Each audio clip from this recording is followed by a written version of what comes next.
తమ కంపెనీ నుంచి ప్రతి నెల సుమారు 5,000 మంది గిగ్ వర్కర్లను తొలగిస్తుంటామని Zomato CEO Deepinder Goyal shocking ప్రకటన చేశారు. ఎక్కువగా ఇందులో మోసాలకు పాల్పడిన వారే ఉంటారని తెలిపారు. ఫుడ్ డెలివరీ చేయకుండా చేసినట్లు చెప్పడం, క్యాష్ ఆన్ డెలివరీలో చిల్లర తెచ్చిస్తానని చెప్పి మళ్లీ రాకపోవడం వంటి మోసాలకు పాల్పడే వారిని ఉద్యోగం నుంచి తీసేస్తామని అన్నారు.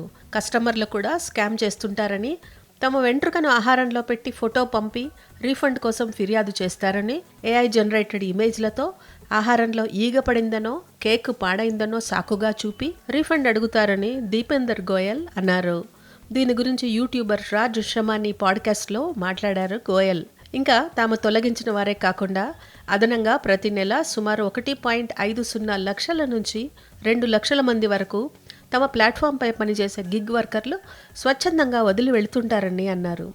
అయితే ఈ తొలగింపు తమపై పెద్దగా ఎలాంటి ప్రభావం చూపదని, అంతే సంఖ్యలో కొత్త వారిని నియమించుకుంటామని తెలిపారు.